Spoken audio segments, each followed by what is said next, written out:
Good morning, my brothers and sisters. Welcome to episode number 45 in the book of John. But we're actually going to go to Mark today to get a parallel passage about Jesus walking on water.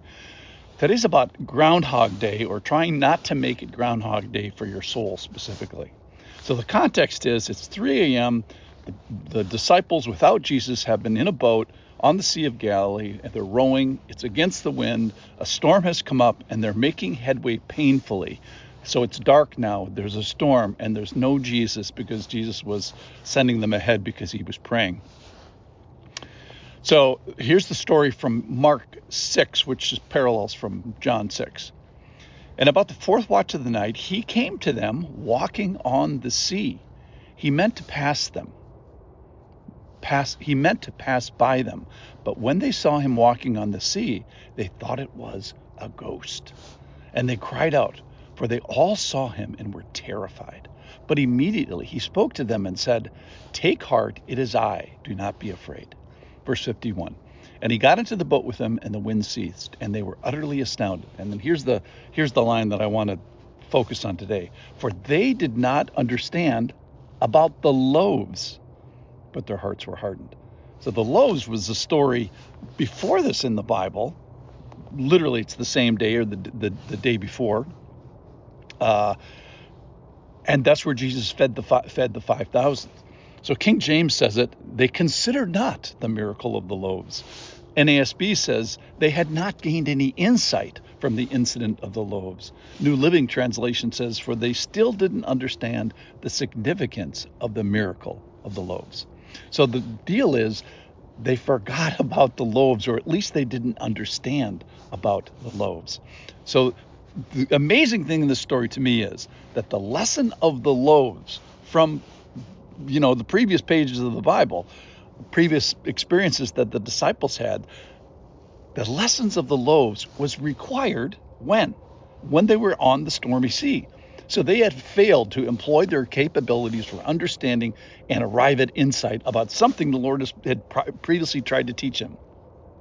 So oh no, wait a minute. I'm supposed to remember the old stuff to help me with the new stuff. So they just had this lesson yesterday. They forgot about the lesson from yesterday that they needed again today. They forgot the lesson yesterday.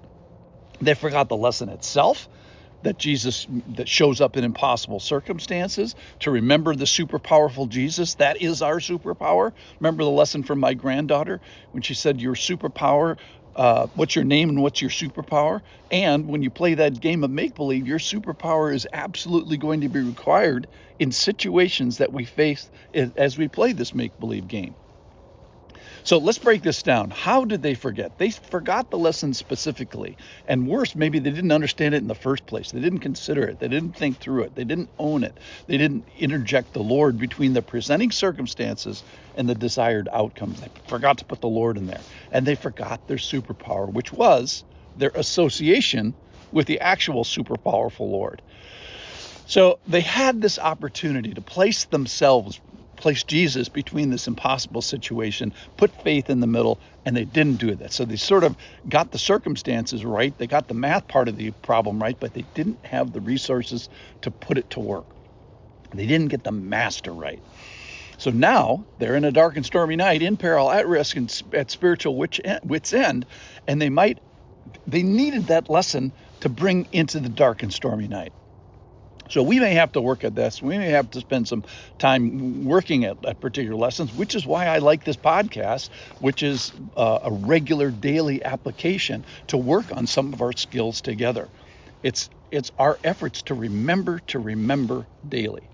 And then they forgot the lesson in general. So I keep thinking about a marriage badge where we have skills and experiences. We get a merit badge, but we're not supposed to forget the skills and experience we learned as we got the merit badge. So we are training and growing and maturing as Christians. We've been on missions, if you will. And when you go into spiritual battle, you want to be the guy, not just with merit badges, but with actual memories and actual skills and actual things that they can bring to bear onto that particular situation. I was thinking about elder qualifications. which one of them is that you're not supposed to be a new convert. Well, the idea is you want people in that particular church office with merit badges, but skills. Actually, the merit badges are one thing, good, yay, but the skills are what you really want. That you have people that say, hey, this is not my first spiritual day. So you're supposed to act like it's not your first spiritual day. And then this idea where the Lord was going to pass by, I just get a kick out of that. Maybe he's just saying, hey, here's the idea. Remember me as you see him walk by on water. When you just get a glimpse of him, then maybe that's him passing by is enough to remind us to do the right thing. Perhaps they could have said, hey, we're in a physical and a spiritual pickle here. The Lord's not physically here, but, I remember, we can put him here. We can pray. We can call on him. We can cry out to him. We can trust him. So what is your dark and stormy night?